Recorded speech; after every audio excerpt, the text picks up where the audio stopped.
We all want our pets to be safe and happy, but with the number of pet drivers on the road, the chance for deadly and dangerous collisions greatly increase. Here at the PSO, or Pet Safety Office in downtown Santa Rosa, we analyze pet incidences throughout the county. We then use our findings to spread pet awareness. In this tragic accident, a dog and a cat crashed head-on in a car joust. In the following video, my colleagues and I will break down the incident and collision for your education. While the cats and the dogs were rehearsing for the final joust, we were able to capture how long it takes them to travel the 1 meter course. We saw the dog's car took 5.65 seconds, the cat's car took only 1.4 seconds to travel the same distance.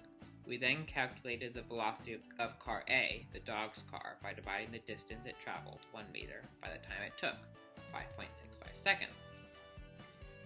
This comes to 0.177 meters per second.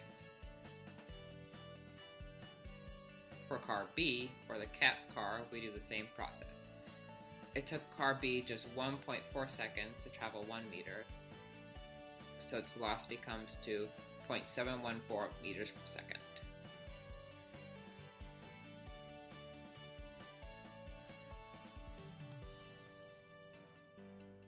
Using the two previous velocities as slopes for a y-intercept function, we were able to find a function for each of the cars.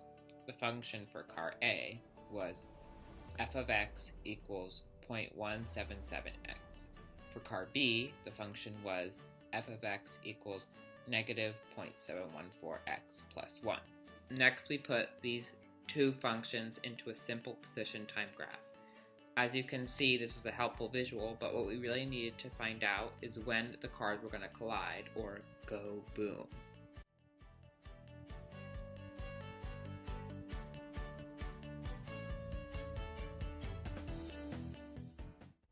To do this, we had to find the point of intersection by setting the two equations equal to each other.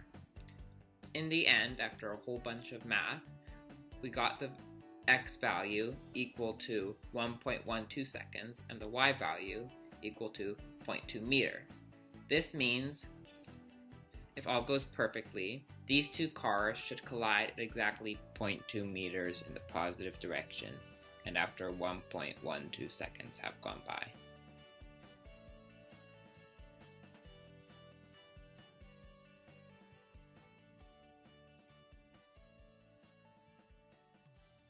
In the following video, you will see a dramatic reenactment of the initial crash.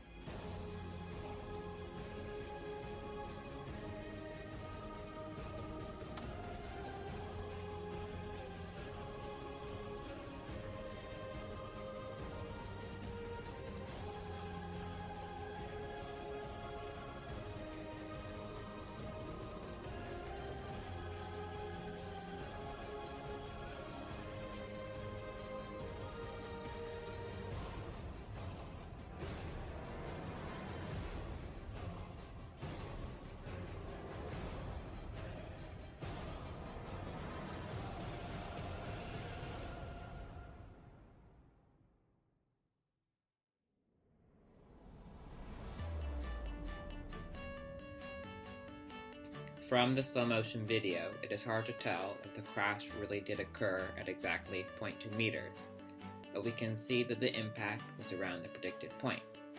However, the crash did occur at the predicted time of 1.12 seconds. One error in our experiment was that we could not see the exact position in which the cars crashed. Another section of the experiment that was erroneous was the release of the cars at the same time. Since car A had a switch at the top and car B had a switch on the bottom, turning on the cars and releasing them at the same time was rather difficult. Perhaps if we used two cars that turned on in the same place, our study would be more foolproof.